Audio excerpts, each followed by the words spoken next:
I was standing at the mailbox at the end of the driveway, checking my mail when a red BMW drove by and pulled into a neighbor's garage. As he pulled up to their garage, the door opened to let the bimmer in, and then closed again. This seemed odd. I knew Kyle Good was out of town. Why would some guy drive into their garage? I figured there could be dozens of reasons. A cousin, maybe Doris's brother? Who knows, but it certainly didn't concern me. I quickly forgot about the incident when I noticed a letter in my mailbox from my sister, who lives in Florida. Gina always writes great letters full of family news and lots of articles clipped from the dozen or so publications she subscribes to. The next morning, as I was driving out of my house to go to work, a Beamer whizzed past me at such a high rate of speed that I had time to slow down before I rear-ended it. I probably would have ignored the incident had my wife Jenny and I not stopped in front of the Goods house on Friday night while walking the dog. The red BMW was parked on the street, and Kyle Good was standing on the porch talking to a guy I had seen earlier that week, driving that car. Kyle and the guy approached us as we continued walking down the sidewalk. "George, Jenny, hi." Jenny and I stopped as the two men approached the sidewalk. "George, I'd like you to meet my best friend Harry Thompson. Harry, this is our neighbor George." I shook Harry's hand and turned to introduce Harry to Jenny. "This is my wife, Jenny." I wasn't surprised when Harry let go of my hand and took Jenny's hand, looking at her like she was dessert. When you marry a woman as beautiful as Jenny, you get used to men drooling over her. But this guy had a look on his face that I couldn't read. A smirk, perhaps, as if he knew something I didn't. Now that I knew Harry was Kyle's best friend and not related to him, thoughts began to stir in my head as to why this guy had stayed the night while Kyle was out of town. Could there be something going on between Harry and Kyle's wife, Doris? Personally, I can't imagine a lower form of life than a best friend entertaining his buddy's wife. But maybe there's an innocent explanation, like the guy was in town on business and needed a place to stay. So I asked, "Harry, where do you live?" Harry replied, "Across the river in St. Paul." Thus, I closed the subject. Harry is not a relative and doesn't live far enough away to need a room for the night while traveling. That leaves. Harry was still looking at Jenny like he was ready to pounce on her, so I said we needed to finish walking the dog and said goodbye to Kyle and Harry. That left me with a dilemma. Should I say anything to Kyle? Part of me wanted to stay out of it. Part of me realized that Kyle had become my friend since Jenny and I had moved into the neighborhood 7 months ago, and if I were in his shoes, I'd want to know if my wife was having fun. By that Sunday, I'd already made up my mind. While Kyle was mowing the lawn, I came over to chat. After pleasantries, I got right to the point. "Kyle, on Monday night, while you were out of town, your best friend Harry spent the night at your house." Kyle's reaction might have knocked me off my feet. He actually chuckled as he replied, "George sure did.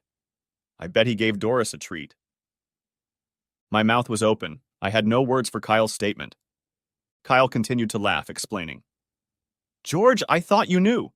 Doris and I have an open relationship." It took me a few seconds to realize this. "So you're doing this with other people?"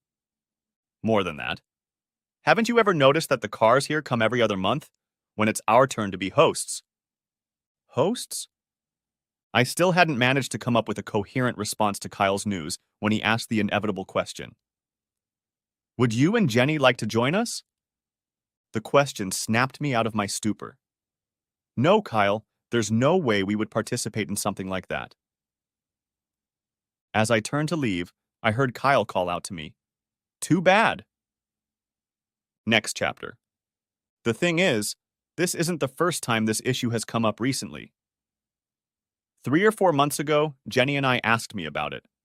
It wasn't until a few months later, while telling Jenny about the parties at Goods, that I remembered her question.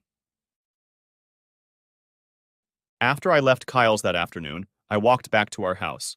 Jenny was sunning herself outside. I grabbed a beer from the fridge and sat next to her on the patio. "Jenny, do you know what the Hoods do?" Jenny replied that she did. Every time Jenny talks to someone, she pulls her sunglasses up over the top of her head so the person she is talking to can see her blue eyes. Jenny's father told me years ago that he taught his children to take off their sunglasses when they are talking to another person.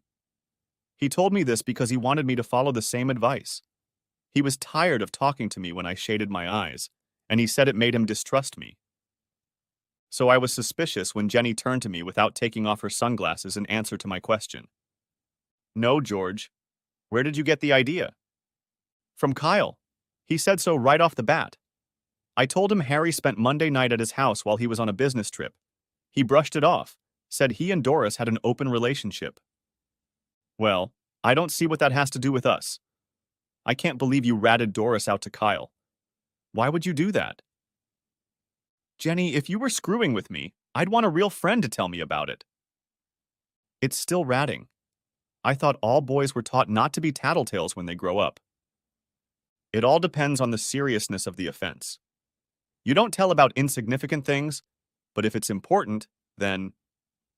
Jenny interrupted me. What's the big deal about Doris hanging around? Who is she hurting? Before I could think about it, I was already answering Jenny. Jenny, you make it sound like adultery is something minor. For many marriages, it represents a breakup. Most spouses have a hard time dealing with their husband's or wives' infidelity. I was stunned by Jenny's response. Well, that's just silly. It's just entertainment.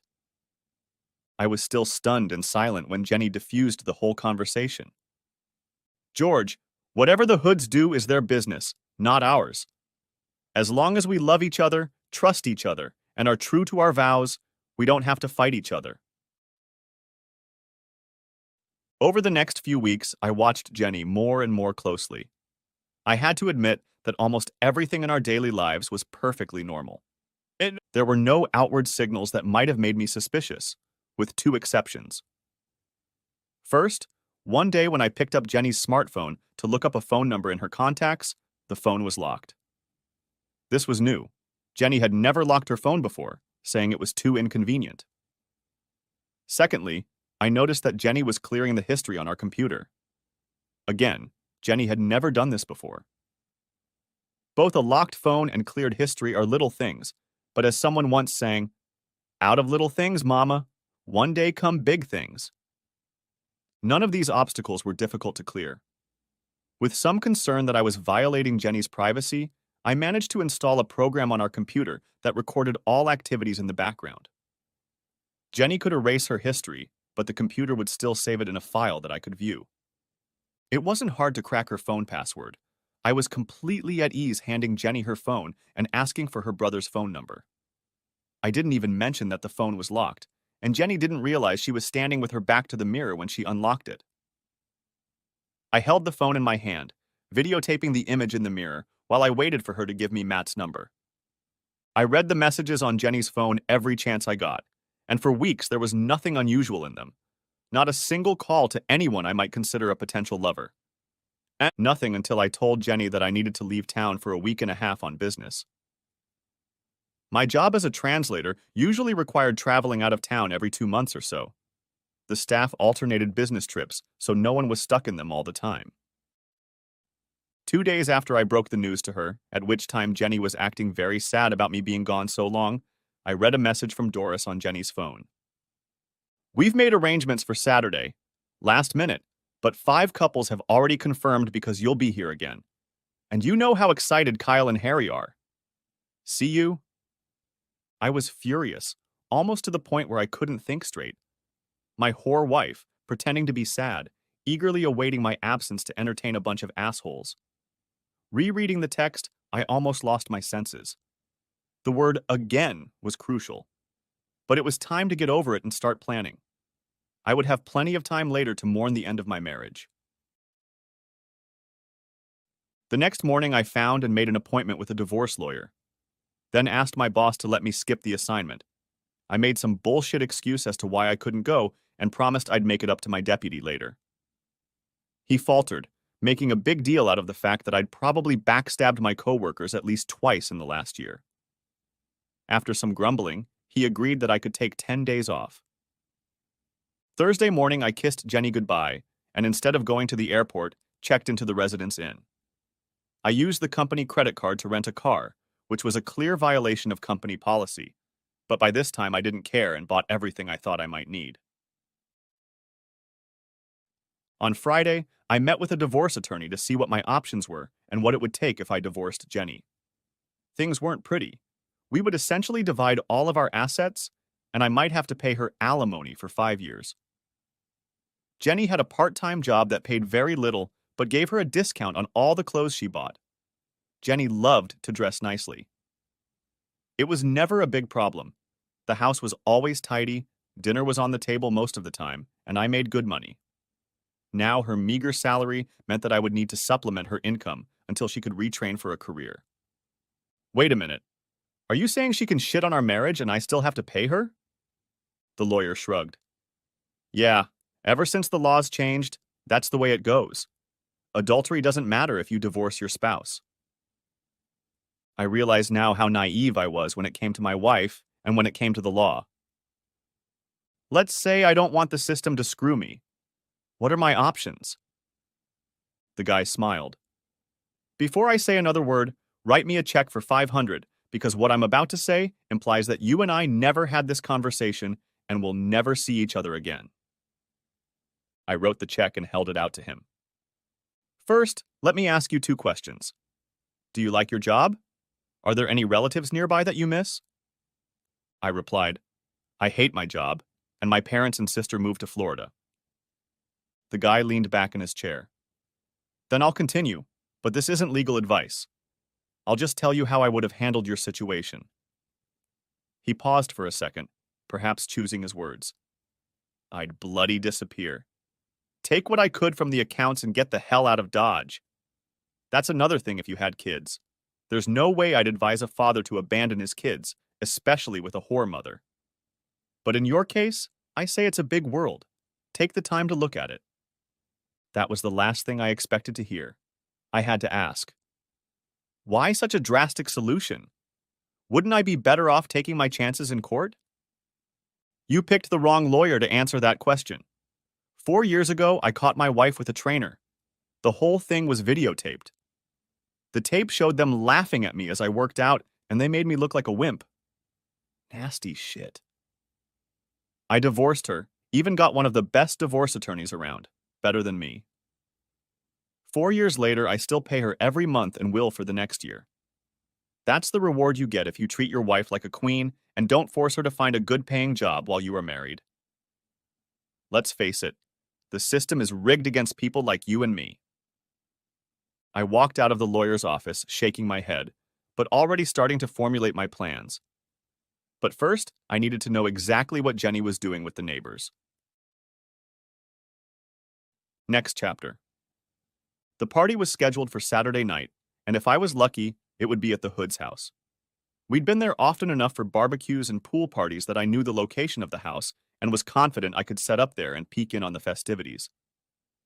But just in case, I installed a tracking app on Jenny's phone. It was a long Saturday. I spent it sitting in my hotel room waiting for her phone to indicate that she was on her way. It wasn't a long wait. At 5 p.m., Jenny left the house and went to the Hoods. I drove to our neighborhood in my rental car and parked on the next block.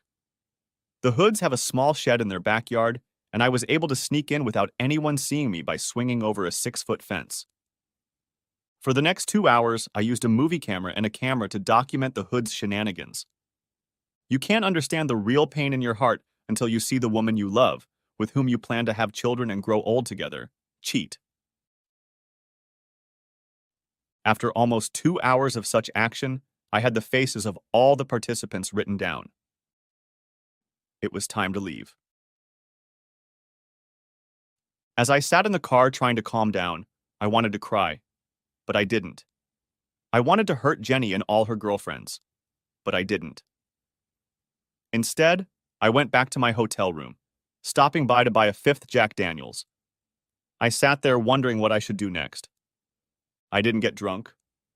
I sat up until midnight and pondered my life and the options my lawyer had given me. The more I pondered, the more I realized that barring marriage to the woman I loved until a few hours ago, my life was shit. I hated my boss and my job. I hated living in the Midwest with its cold winters. When the temperature finally rose above freezing, you still couldn't go outside to avoid being eaten alive by mosquitoes, and those were now spread by crazy pathogens like West Nile. I hated the big house that Jenny just had to have before we had kids, with a big lawn that required watering and fertilizer and had to be mowed twice a week.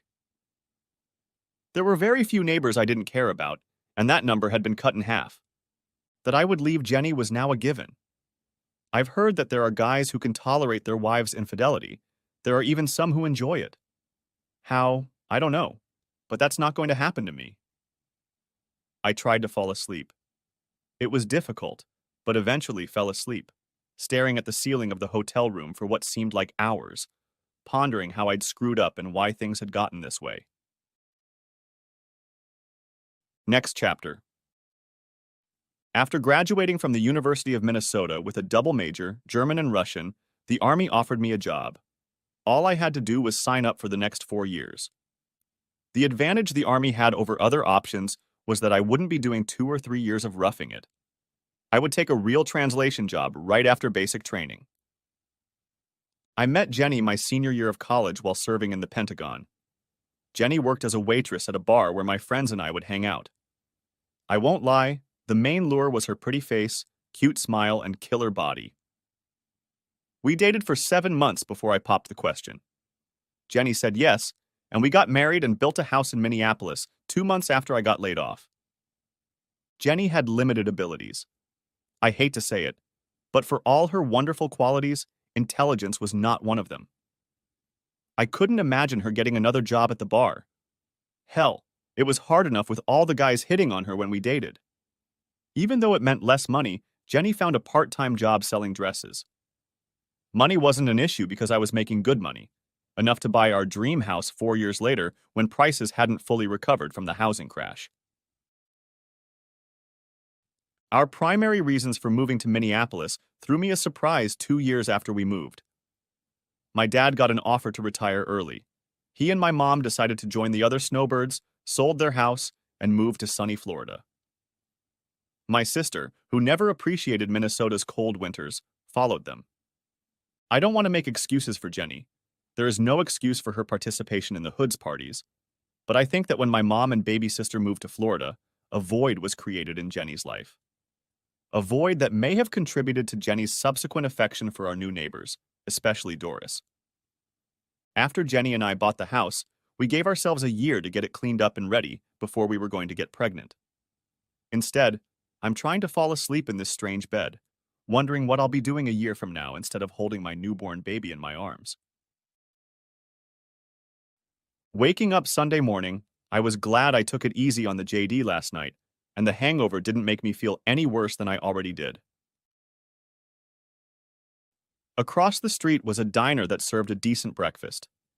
I went over the list I'd made, a few things I'd want if I left, and a list of our assets, bank accounts, brokerage accounts, etc. The list of things to leave behind was short, and most of our money went toward the down payment on the house.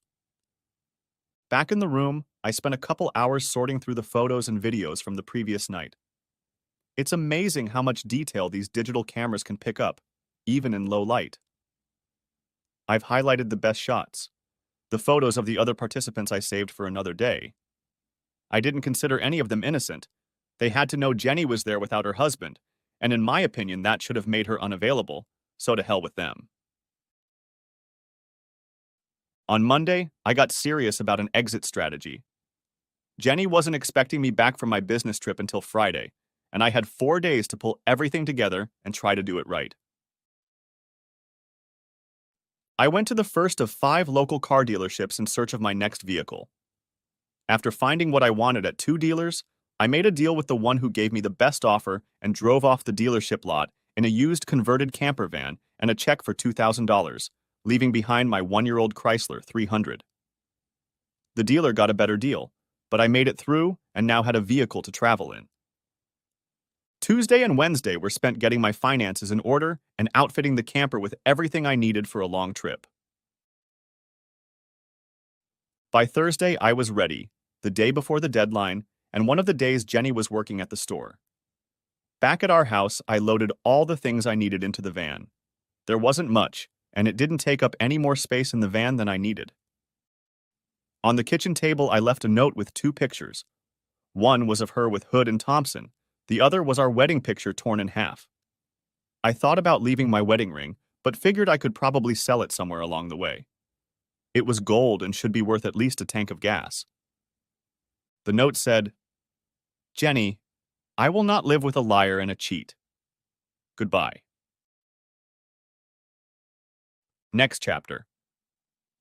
My first stop was Naples, Florida, where my folks had moved after my father retired. Driving the van was a pleasure. I spent 12 hours behind the wheel each day, mostly on back roads, before finding a campground to stay at for the night. I quickly realized that there are good campgrounds and there are disgusting ones. I'm going to have to figure out how to tell them apart if I'm going to be traveling for a long time. On the evening of the third day, I arrived at my parents' house.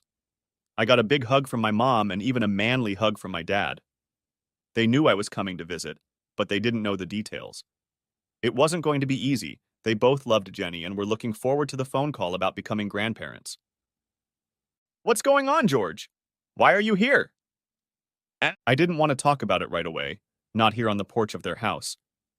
As we walked into the house, I had to ask, "Jenny didn't call looking for me?" Mom looked sadly into my eyes. "Why would she call and look for you? Doesn't she know you're here?" "Probably embarrassed to call and talk to either of you. I left Jenny after catching her cheating." Mom was shocked. "I can't believe it. Not Jenny." "Please believe me, Mom. I don't want to show you pictures to prove it. She contacted our neighbors, the spouse exchange group." Dad finally found his voice. "Why?" "The hell of it. I found out about it and decided to run away. I haven't talked to Jenny and I'm not going to." "You're going to get a divorce?" "That's the thing, Dad. I went to a lawyer and figured out what kind of asshole I'd be in if we went to court for a divorce. I'd be paying her alimony for years, and she'd be free to party with the neighbors in the meantime. I took the coward's way out. Quit my job, bought a van, and I'm going to wander around the neighborhood for a while." "That's not like you, son." "No, it doesn't. But maybe it's time to change your views. I graduated from college in 3 years, went straight into the Army, where I spent 4 years. Got out, found a job in the first month, got married, and then spent the last 5 years trying to get ahead so I could raise my kids with the love of my life. And here I am, 30 years old. No kids, no wife, a 4-year-old van, and about $6,000 to my name. Hell of a bargain, right?" Mom interjected. "Isn't there some way you could forgive Jenny and get back together with her? I mean, if she apologizes and promises not to do it again." I felt sorry for Mom. Always the optimist, always willing to forgive, always willing to think only good things about people. I hugged her. "No, Mom, you didn't see what I saw. Her with more than one guy. You didn't hear her claiming she was going to miss me when she thought I was going away on a business trip and then having a get-together with the neighbors and their friends. Lying was almost as bad as infidelity. Both destroyed my trust in her." Around 7 o'clock, my sister Gina showed up at our parents' house. I was happy to see my little sister again. Even though she was 5 years younger than me, we had been pretty close until I left home for college. We always made time to talk when I came home for vacations. But when I left for the military, it became harder to maintain that closeness. I hadn't realized until that evening how much I missed her and how much she had grown up. We walked along the beach. The sun had just set and the sky was bright red. Without Mom and Dad around, we were free to talk. "Jenny called me last night. She said you'd gone away and only left a note." "Did she tell you what the note said or why I left?" "No. She only asked that if I heard from you, I asked you to call her so she could explain everything. Tell me, big brother, what's going on?" "Jenny got involved with our neighbors club, without me, of course. I was supposed to be out of town on business. She set it up so she could attend the party while I was gone. I have videotapes of her with 5 different guys." I think Gina was stunned by my revelation. "Holy shit. What, did you hire a private investigator?" "No. I didn't go out of town because I knew something was going to happen. I saw the message on her phone, stayed at a hotel nearby and filmed the party myself. They weren't too secretive. When I had proof, I quit my job, bought a van, and left Minneapolis. Now I'm going to be traveling for a while. I'll start in the States, and if I have the money, I'll go to Europe. What about Jenny? Are you going to divorce her? Like I told Mom and Dad, a divorce would cripple me. I'd be paying her for years. That's not going to happen. I'll just put it all behind me. Why don't you take your little sister with you? I have a few weeks of vacation coming up, and I'd like to spend it on the road with you. As long as I don't get in your way. Gina gave me a sly smile. Gina, this isn't about finding a replacement for Jenny. It's about getting in shape. I get it. Anyway, if you're going out west, I'd like to go with you for a couple weeks. I hear Utah is really beautiful. It's a deal. We'll do it in the fall when it's less crowded and not so hot. Right now, I need you to do me a big favor. I need your computer knowledge. Gina was one of those rare women who didn't let misogyny stop her from becoming an expert programmer. What do you need, big brother? I told Gina about the videotapes and footage from Jenny's party and what I planned to do with them. As I laid out my revenge, Gina's smile grew until she couldn't keep from laughing. You got it, big brother. I can arrange it. It took a few weeks to put it all together and cover our tracks so neither of us could trace it. But 3 weeks after I left Minnesota, everything was ready. I knew Gina was good with computers, but what she was able to do stunned me. First, Gina and the guy she was dating, Dennis, found the names and personal information of all the singles and all but one of the couples who frequented the goods parties. It took only 2 days to send phishing emails to the computers of all the attendees, which, when the recipient clicked on a link, downloaded a virus that gave Gina all of the Mark's contacts, including email addresses. It was a goldmine. Kyle Good owned a local John Deere dealership, and he was a prime target. Gina and Dennis hacked into the store's work computer and downloaded the email and physical addresses of its customers. A website was created and hosted by a Ukrainian company. When I asked how we managed to do all this without being traced, Gina and Dennis just laughed and then tried to explain that the web host was paid in bitcoins. What the hell? And all the routing went through so many iterations that it would take the CIA to get to us. I nodded my head as they explained it all, but it still didn't make any sense, so I decided to trust their expertise. Harry Thompson was an enigma. We couldn't hack into his computer and couldn't find much personal information. He wasn't on Facebook, LinkedIn, or any other social media. Hood's computer didn't have his email address. We couldn't find where Harry worked. A complete mystery. Dennis suggested that Harry had probably gotten into some illegal shit, and we eventually gave up trying to find anything about Harry. One sunny Florida morning, Gina arrived at our parents' house where I was staying. She sat down at the kitchen table with her ubiquitous cup of black coffee and popped the question.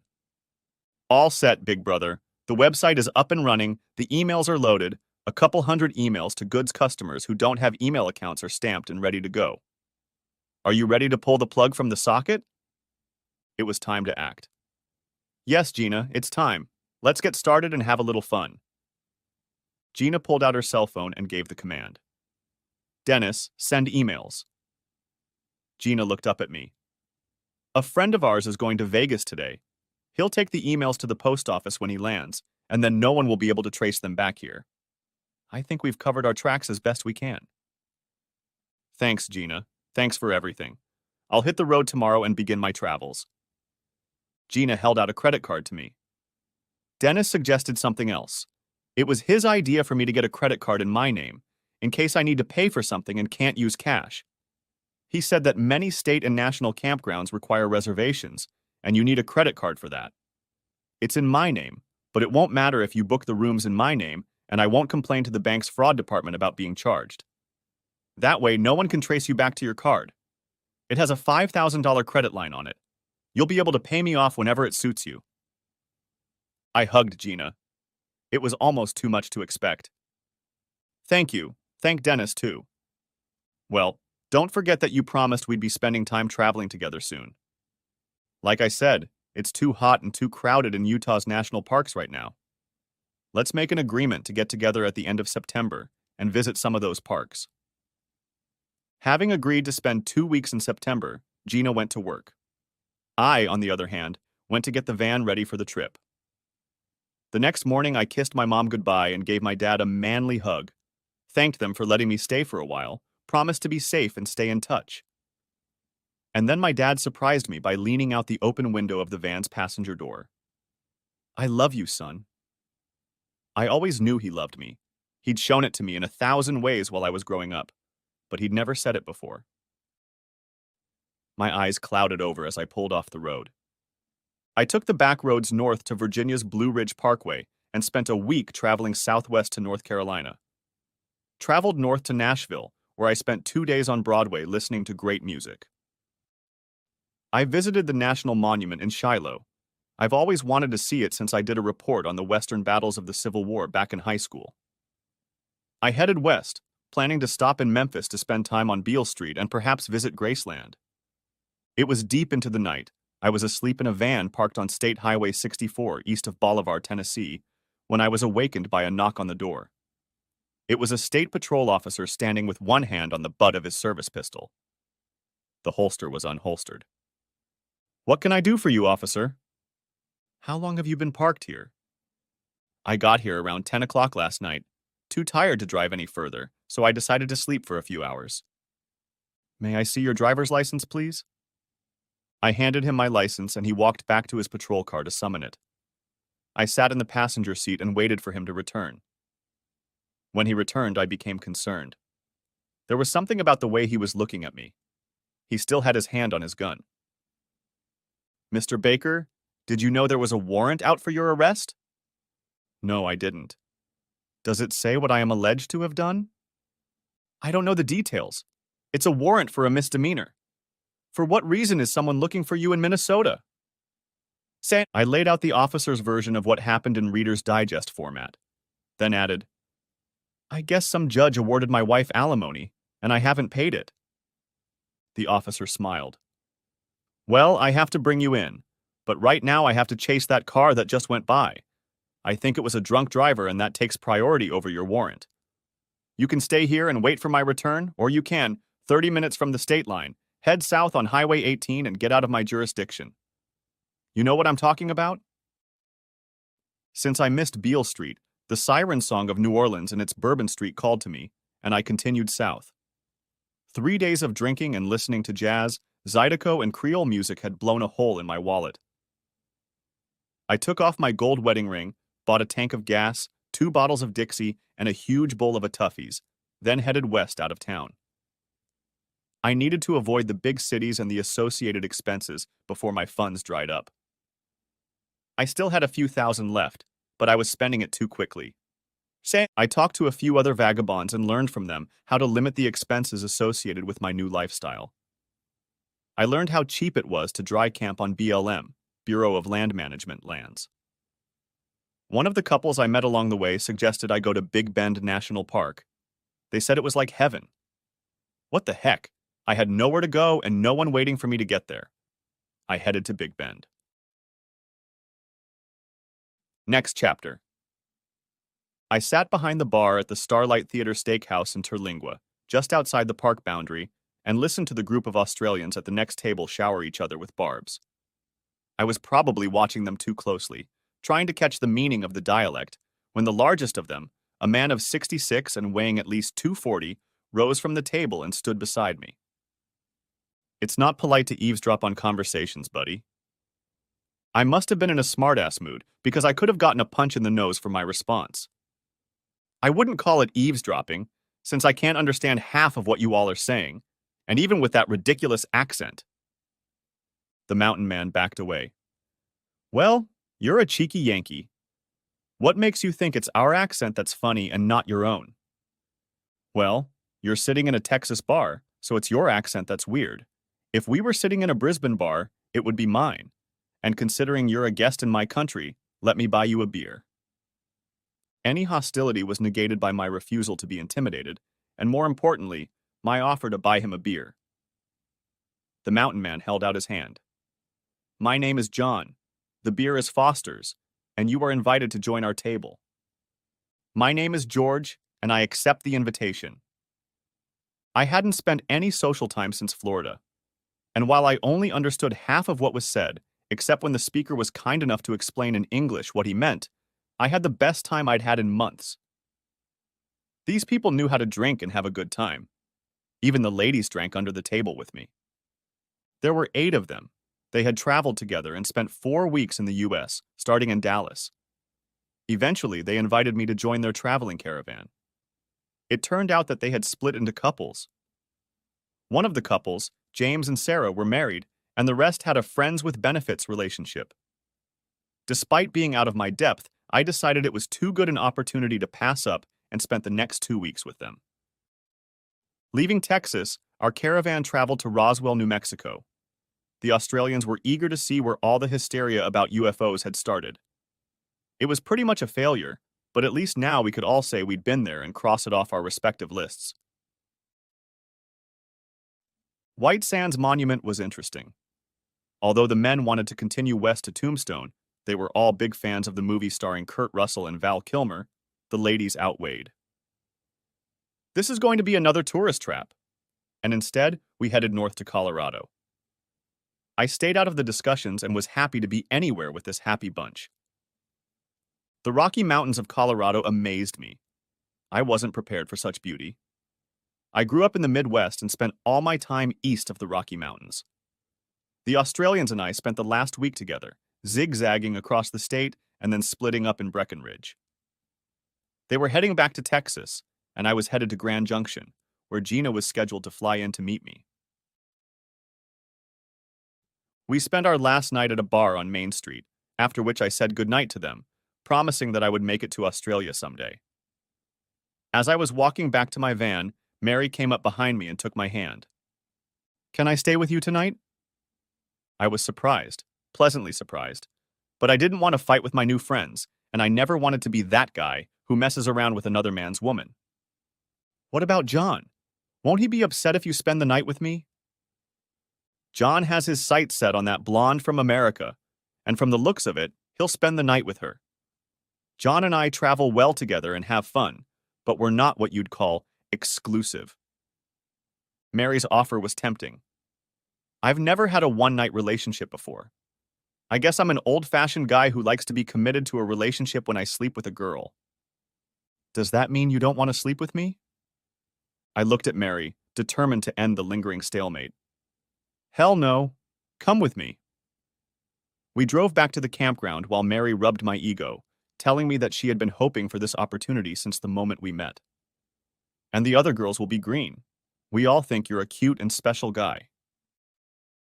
A few minutes after we parked the van in the parking lot, we got down to it. When I woke up the next morning, Mary was already up. When she saw me open my eyes, she leaned over and said, "Goodbye, George. Don't let what this woman has done to you affect your attitude toward the next one. There are many good, faithful women in the world. You're a wonderful man and you'll find one." I couldn't help myself. "Any chance she's you?" "No, I'm afraid it wouldn't work out. I would be too far away from my family and you would be too far away from yours. I've listened to you over the last 2 weeks. You're close to your sister and your parents. I couldn't take you away from them. And no grandmother wants to be half asleep from her grandchildren." Mary was right, of course. Thank goodness the first woman, since Jenny was smarter and more practical than me. Well, I had to ask. "Thanks for last night. You'll never know how much it meant to me." "I think I know. It meant a lot to me, too. Take care of yourself, George." Mary got out of the van. All the other Australians came to my station before heading out that morning. I was especially pleased to receive a firm handshake and hug from John. His smile was as wide as it could ever be when he reminded me of my promise to come visit someday. Heading into Grand Junction, I was feeling good. On the rearview mirror hung the necklace Mary had left there that morning. In the ashtray lay a note. "This is for Gina. Please tell your sister that I'm sorry we didn't get a chance to meet and that her brother is a gentleman and a great guy. Love, Mary." It was an inexpensive shell necklace that Mary always wore, and the note meant the world to me. Next chapter. Gina and I were walking through Arches National Park heading toward Delicate Arch when we crossed paths with another hiker. Abby Ross was walking alone. She was about 5'7" and had the build of an athlete. She has long black hair, naturally shiny, which favorably emphasized her swarthy skin and very dark eyes. She walked past Gina and I on the trail. We quickly exchanged hellos, and as we passed, Gina gave me a poke in the ribs and I asked, "What?" Gina only smiled at my attempt at playing dumb. You men are all the same. Just because a woman has the body of a goddess, you can't help but turn to jelly. Ah, and you're telling me that women are different in some way? I saw you practically drooling over that tall guy when we were standing at the carousel at the airport waiting for your luggage. Hell, I almost took a picture of you to send to Dennis. Let him see how you act when he's not around. God, don't you dare. I admit I looked, but I would never touch it. I've been absolutely faithful to Dennis since we've been together. So he's serious then? As serious as a heart attack. I suppose he's going to pop the question to me when I get back to Florida. He wanted to join us on this trip, but he couldn't make it. I was happy for my sister. She deserved a great guy like Dennis. When we got to the top, I was pleased to find a female hiker sitting there, taking pictures of the arch. Gina did me a big favor by walking up and introducing herself, and I stepped back 20 feet and opened my backpack to make lunch. The exchange between the two women was friendly. By the time I had everything ready, Gina came over and introduced us. Abby, this is my brother George. George, this is Abby Ross. I've been begging her to join us for lunch and finally talked her into it. We ate, told stories, and when it was time to go down, we hiked together. When Gina found out that Abby didn't have a campsite for the night, she offered to let Abby share a spot in the Devil's Garden with us. Abby protested, but couldn't change Gina's mind. The three of us shared an evening meal and a beautiful night under the stars, sitting by the fire. Thus began our friendship with Abby Ross from Klamath Falls, Oregon. Abby hiked with us in Arches and Canyonlands National Parks. She then agreed to accompany us when we traveled to Goblin State Park. Abby worked as a waitress in Klamath Falls and had recently graduated from the local community college. We eventually learned that she was hiking alone because her longtime boyfriend had left her for another girl 3 weeks before they were supposed to go on this trip. Abby decided to go alone, but was happy to join Gina and me. I didn't realize how lonely it would be without him. Thank you both for letting me come with you. After the Goblin, Abby had to head home, and we promised each other to stay in touch. I had another week to spend with Gina. We said goodbye to Abby and drove to Bryce. In the van, Gina began her interrogation. So, what do you think, big brother? Pretty nice lady, don't you think? A very nice lady. I agreed. But I didn't get any romantic vibes from her, so what's your point? My point is this. She's still hurting from the recent breakup, but I've caught her looking at you more than friendly on more than one occasion. Give her time, and she'll be ready for romance. For the next week, we didn't say anything more about our new friend. But as I was dropping Gina off at the airport, she brought it up. Give her a call, George. Maybe drive down to Klamath Falls and spend a couple days with her without me. I'll bet you $100 she'll say yes if you ask if you can come down there. Okay. Just so you stop hounding me, I'll call. Say hi to Mom and Dad for me and give Dennis my best wishes. Call me when you land. I went back to my van and pulled out a map. 1,000 miles if you took the scenic route. And best of all, most of the way was along US 50 through Nevada, the loneliest highway in America. How appropriate. I took my time and didn't mind being alone, especially after spending 2 weeks with the Aussies and the next 2 weeks with Gina. It gave me time to think. By the time I got to Reno, I had made my decision and called Abby. She seemed happy to hear from me and didn't hesitate when I asked if she wanted to keep me company. Abby had to work the next 2 days, and then she would have 3 days off, so I took my time and arrived the morning of her first day off. Abby and I spent those 3 days walking and exploring the southwest corner of Oregon, from Crater Lake to Ashland, where we saw Shakespeare's comedy, As You Like It, in a copy of the Globe Theater. It was a wonderful 3 days, and although it was crowded in the van, Nothing romantic happened except holding hands. I would have loved to do more, but it was pretty obvious that Abby wasn't ready for that kind of relationship. Nevertheless, it was fun, and as I dropped her off on Thursday, I promised to stop by Klamath Falls when I got back from my next stop, Glacier National Park. I needed to get there soon. It was now late October, and winter would soon be upon us, especially at higher elevations. It was while in Glacier that I received a response to one of my inquiries regarding future employment. I contacted one of my former commanders, and she responded with an offer of translation services as a contractor. The best part was that the assignment was at the embassy in Paris. I had 3 weeks to catch a plane to Paris.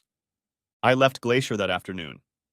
I spent 2 days with Abby. She was able to switch shifts with 2 other waiters, and we spent those 2 days getting to know each other better. We ended up kissing and hugging, but not much more than that. It's always dangerous to step on the slippery slope of comparing one woman to another. Jenny could lounge in bed for hours. On weekends, she'd have a second cup of coffee and finish halfway through one of her magazines, Vanity Fair, Cosmopolitan, etc., without even thinking about getting up. By the time she got out of bed, I was already finishing breakfast and doing my morning chores. Abby couldn't wait to get up. By 10 o'clock, we were 8 miles from the trailhead or halfway to the mountaintop. Another important difference was that each of the women was reading. I had never seen Jenny with a book in her hands. Abby didn't just read books, she read literature. She was the first woman I dated who had already read the brothers Karamazov, Anna Karenina, and War and Peace. The more time I spent with Abby, the more I realized that she and I had similar views on almost everything I considered important. And perhaps just as important for a long-term relationship, I was completely captivated by her physical beauty. I hoped her ex-boyfriend wouldn't realize the error of his ways and try to rekindle their romance while I was overseas. I had fallen in love with Abby and told her so, but I would be gone for the next year, and I couldn't properly explain the nature of our relationship. Silly me. We did agree, though, that she would visit me in Paris. I drove straight to Naples, stopping at rest stops along the way to get my usual 6 hours of sleep. Sticking to the freeways, I reached my parents' house 4 days later, exhausted but happy. I had no trouble getting the necessary paperwork and visas, which meant something had changed in Minnesota. The charges against me had been dropped. I was no longer a fugitive. 10 days after arriving in Florida, I kissed my parents and sister goodbye and boarded a plane to Paris. Next chapter. In Paris, I met Simone Perrault. She was 25 years old and different from all the girls and women I had known up to that point. My parents would call her bohemian type. We hung out in cafes with her other bohemian friends, smoking galusas and drinking absinthe. We read and argued about Camus, Beauvoir, and Sartre. Simone's parents wanted a boy to name after their idol, Jean-Paul Sartre. When a girl was born, they decided to name her after Jean-Paul's longtime companion. The more I read about Sartre's apology for Stalin's abuses in the Soviet Union, the less I liked him, and the more I idolized Camus. Simone and I often argued about it. It was all great fun. I felt like Ernest Hemingway in the early 20th century. I never thought about falling in love with Simone. She was too different in her politics and values. We played together for 4 months until she left Paris with another couple, traveling to the Mediterranean town of Cap d'Agde. I missed the fun, but not the philosophical arguments that might have bored me. Perhaps it was a good time for our breakup, because for the past month I had been putting off Abby's visit. I was making good money, and I knew that paying for airfare was unaffordable for a waitress, so I sent Abby's plane tickets. She would be coming for 2 weeks in mid-May. Contrary to the song, May is much nicer than April. I have to say, I wasn't prepared for my reaction when I picked Abby up at the de Gaulle airport. I watched her walk towards me, and all my feelings of love for her flared up inside me. I took Abby to my apartment and told her to take a nap. She was on a red-eye flight from O'Hare. We were going to celebrate her arrival that evening. I left for work for a few hours, and when I got back to the apartment, I was pleasantly surprised. Abby had obviously spent some time shopping for city clothes. I'd never seen her in anything other than outdoorsy outfits, and here she was wearing the most appropriate skirt and sweater, with a stylish leather jacket and high-heeled shoes. She noticed the look on my face. Do you like it? It's fantastic. Let me tidy up and change into something appropriate to accompany such a lovely lady. It was a marvelous first night. Paris seemed to have taken Abby into its heart. For the next 5 days, I showed Abby all the usual Parisian sights. The Louvre and Musée d'Orsay, Notre Dame, the Shakespeare and Company bookstore, the top of the Eiffel Tower. At least 8 sites on Abby's must-see list. On the 6th day, we boarded the high-speed train and made the 3.5-hour drive to Grenoble. When I told Abby my plans, she protested that she hadn't brought decent hiking boots and clothes. Then she protested when I brought her to a store that sells necessities. She continued to protest until I convinced her that it was a late Christmas and early birthday present. Although there was still snow on the higher elevations, we hiked the alpine trails wherever we could. 3 days later, we headed to Paris and continued to fulfill Abby's list of things to do in Paris. Everything was going great until the last evening, when we stopped at a small cafe for a cup of tea before heading back to my apartment. And that's when it all went downhill. A group of Simone's friends, who knew that Simone and I were together, saw Abby and I enter the cafe and insisted that we join them. At one point, Abby and I were separated. She was talking to 2 women, and I was talking to men. When it was time to leave, I saw the look in Abby's eyes. When were you going to tell me about Simone? I wasn't going to. It was a brief affair with a woman before you and I became close. Now that you and I have become lovers, I'm willing to commit to being exclusive with you. I promise I will never be with another woman as long as we have that kind of commitment. Abby didn't calm down. I thought we were lovers when you left Klamath Falls last November. You said you loved me.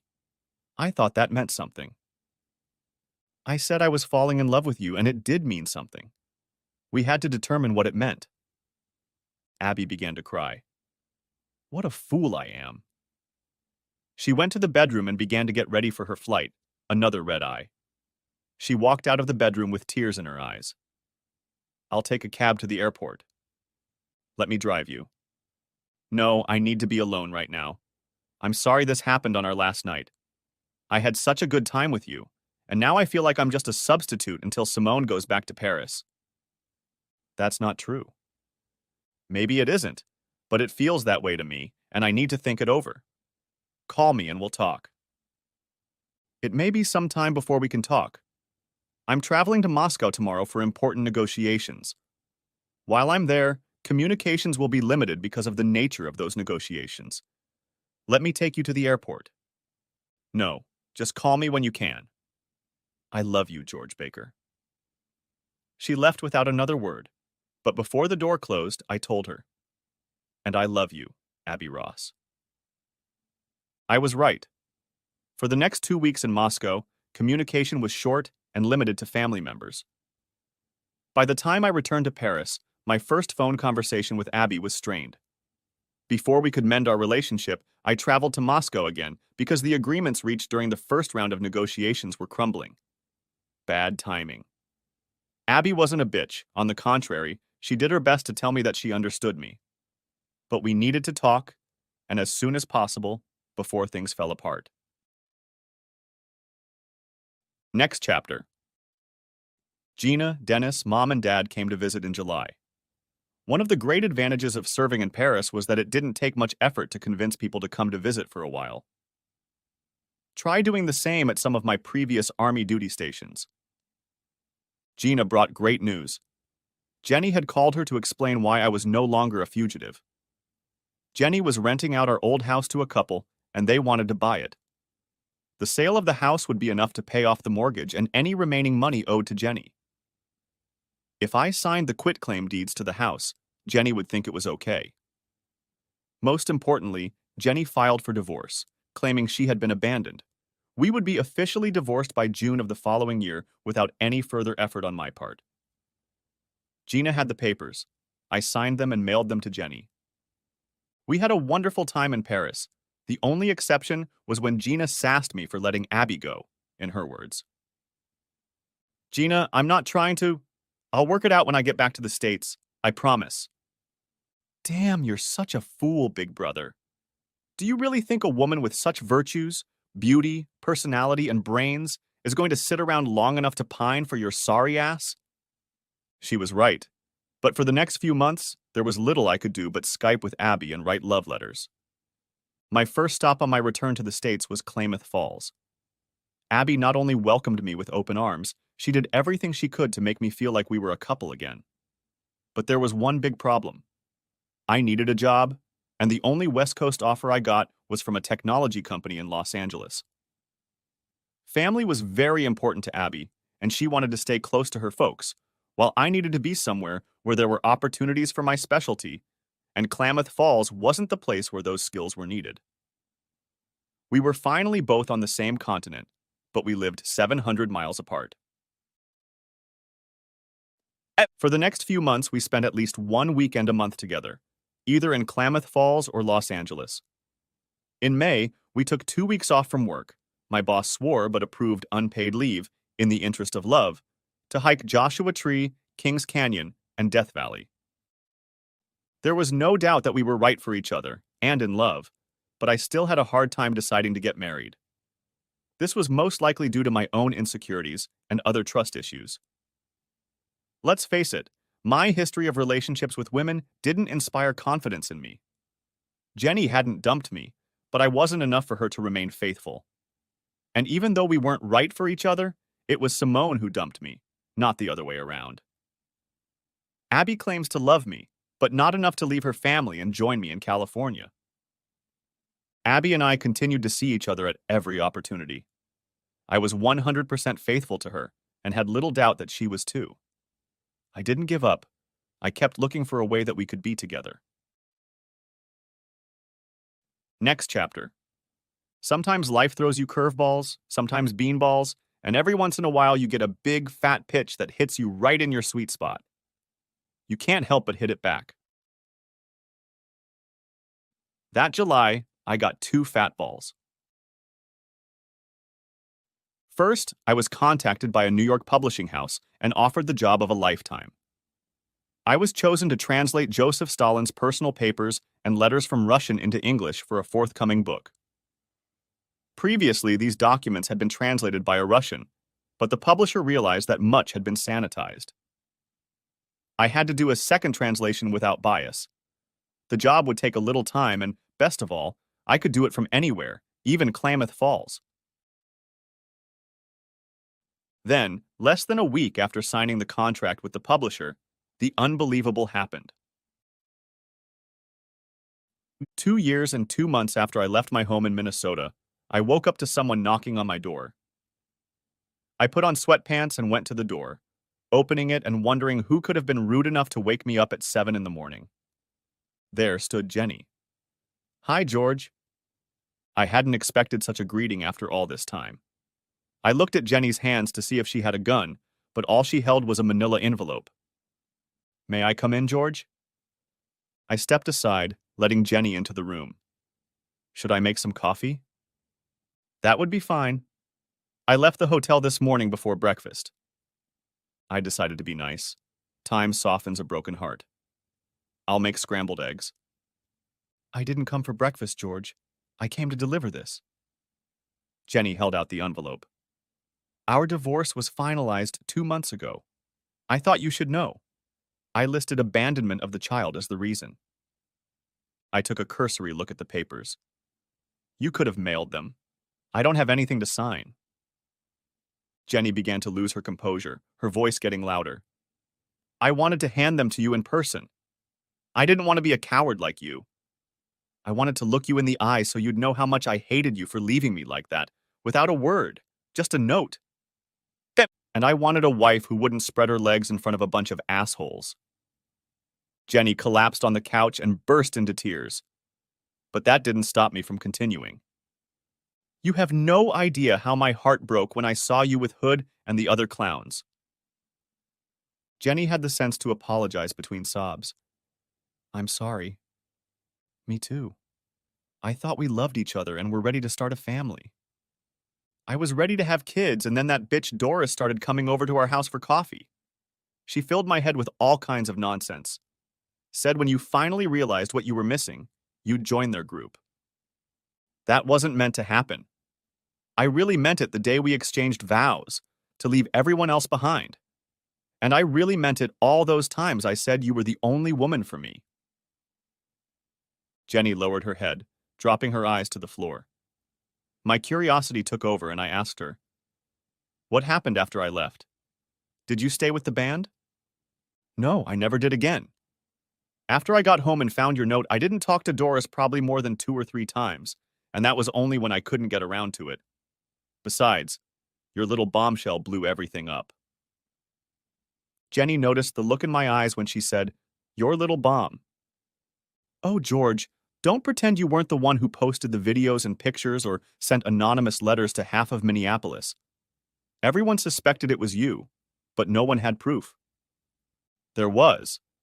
I didn't think about it at the time, but I realized later that I had left a picture of you, Kyle, and Harry on the dining room table. If anyone saw the picture, they would have proof that it was me behind the website. I burned the picture 10 minutes after I saw it. I was sickened that there was documentation of my lewd behavior in our home. And even if I hadn't destroyed it, I would never have shared it with the others. I couldn't betray you a second time." "So what happened?"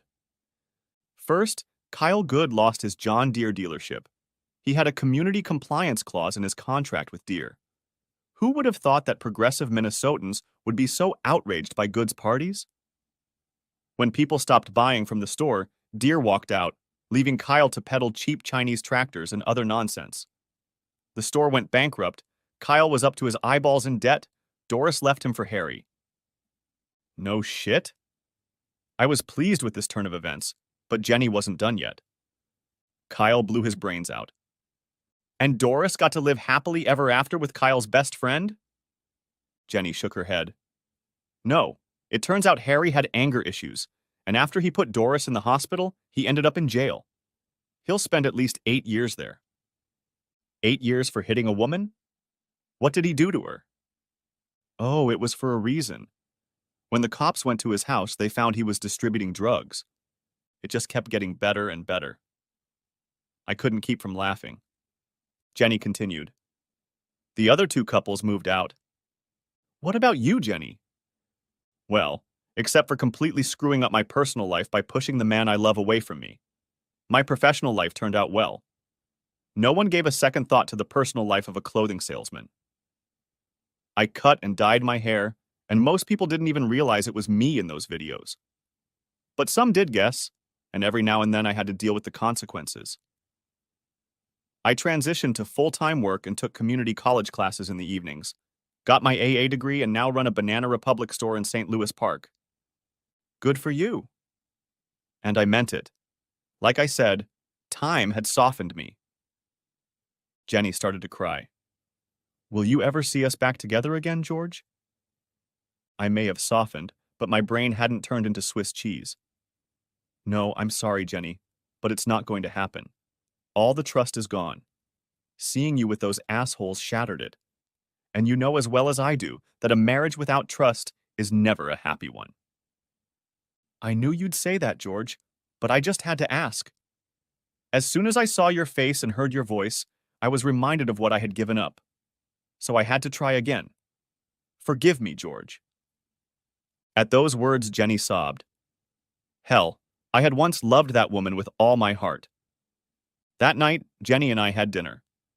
During dinner, I just had to ask, "Why Jenny? I thought we had a good marriage. Why did you let Doris talk you into it?" "George, I was always such a good girl. Never did anything even slightly wild. You were the second man in my life. Doris played on my naivete. She convinced me that it was only a matter of time before you joined in on the fun. She said no red-blooded man could resist the opportunity to entertain a few women. It was never meant to happen, Jenny. The vow to leave everyone else behind meant everything to me." Jenny nodded as if agreeing with me before finishing her explanation. "Doris gave me a book. The more time spent reading and looking at it, the easier it was for Doris and Kyle to convince me to try it at the first party. It wasn't so hard for them to talk me into the second party where you got me." I drove Jenny back to her hotel. I could tell she was waiting for me to ask if I could stay the night, but I held firm. Yes, I could have entertained her and left, but that would have been wrong for many reasons, not the least of which was my commitment to Abby. Next chapter. Waking up the next morning, I looked at the clock. It was only 7, and Jenny's plane wouldn't leave until 11. I had just enough time to pick her up and drive her to the Los Angeles airport in time for her flight. Another chance to spend a few hours with the woman I'd wanted to love all my life. Instead, I sat down and drank a cup of coffee. Something was keeping me awake. Something that had woken me up at 3 in the morning and kept me awake for 2 hours. It all made sense now. The last night with Jenny had been like a cleansing of all the bile that had accumulated in my head and heart. My soul had been cleansed. I didn't realize until last night how important it was to close this chapter of my life with Jenny to start a new chapter with someone else, with Abby. I showered, packed up the car, and locked the apartment. With any luck, I'd make it 700 miles and be in Klamath Falls before Abby finished her shift tonight. I called, hoping it wasn't too early to call someone who works the late shift. She must have seen my name on her phone. Her voice sounded kind of sleepy. Hi, George. Good morning, Abby. Sorry to wake you up, but I was wondering if I could pick you up from work tonight. Why, where are you? I'm just leaving Thousand Oaks. I have to be there by 11. Is something wrong? No, I just need to be with you for a couple days. If you can spare me some time, we could take a little walk and talk. Sure. I'll switch shifts with Janet for tomorrow. Are you sure you should drive all day? I'll be fine. I'll see you at 11. I was 200 miles north when I realized I was going to propose empty-handed. I stopped at Ben's Bridge in Sacramento. I was looking at diamond rings when my gaze stopped at a display case of sapphires next to diamonds. One ring caught my eye and I walked over to it, much to the saleswoman's surprise. A sapphire? Yes, that one. An unconventional ring for an unconventional lady. It's perfect. Please put it in the box, no need to wrap it. The saleswoman smiled. She'll love it. How about the size? Let's hope she says yes. Then we'll think about the size. She put the ring in a beautiful blue box and swiped my credit card. Thank you. Good luck. But I can tell she'd be a fool to say no. I got back on the I-5 freeway and drove north. While driving, I called Gina, putting her on speakerphone so I wouldn't get a stupid ticket today. Sis, today is the day. I'm driving to Abby's with a ring in my pocket and the hope of the world in my heart. Gina was practically shouting over the phone. Good for you, George. Do you think she'll say yes? Gina laughed. Ask her nicely, and she'll be your fiancé by the time you get to the you part. I wish I had your confidence. Wish me luck, sis. Gina was almost right.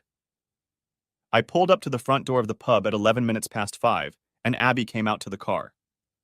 I opened the door and got down on one knee with the box in my hands, but before I could say I will, she had already put her arms around me and said yes, kissing my lips, cheeks, nose, and forehead.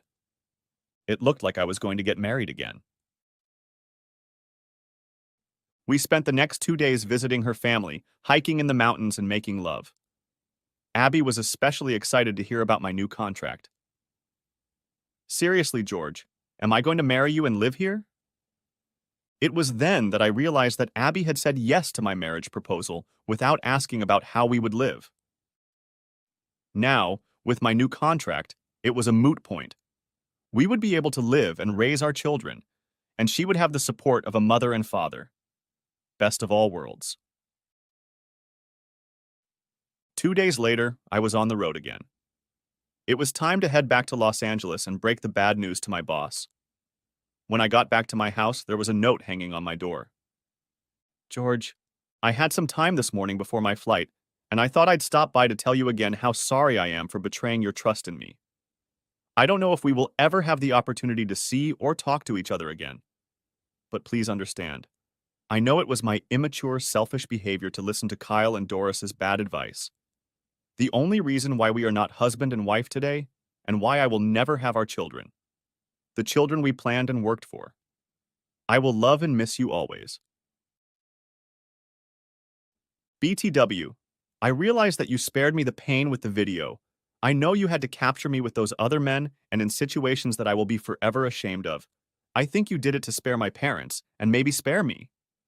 Whatever the reason, I will always be grateful to you for showing me such mercy. You are a good man. Jenny. That was the last I heard of Jenny. Next chapter. It was October, a beautiful time in the Northwest.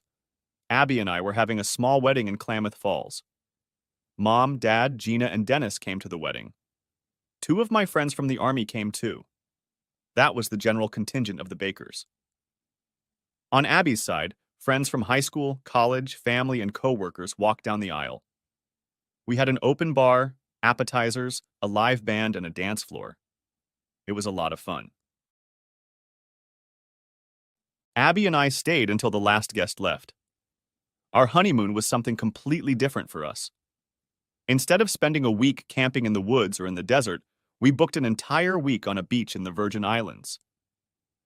Sure, Abby got up every morning to run a few miles on the beach and then swim a couple more miles in the ocean. But every morning, after returning to our cabin and showering, she dragged me back to bed to repeat our wedding vows one more time.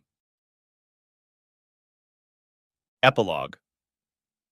Translating the Stalinist documents earned me a reputation as the best translator of Russian literature into English. Because of this, I was able to earn a good income to support my growing family and work from home.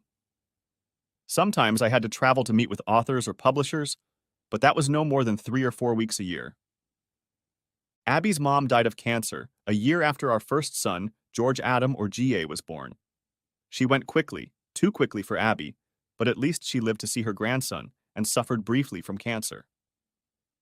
It seems Mama Ross was the glue that held the family together, because over the next year, Abby's brother and sister-in-law moved to Tucson to be closer to her family.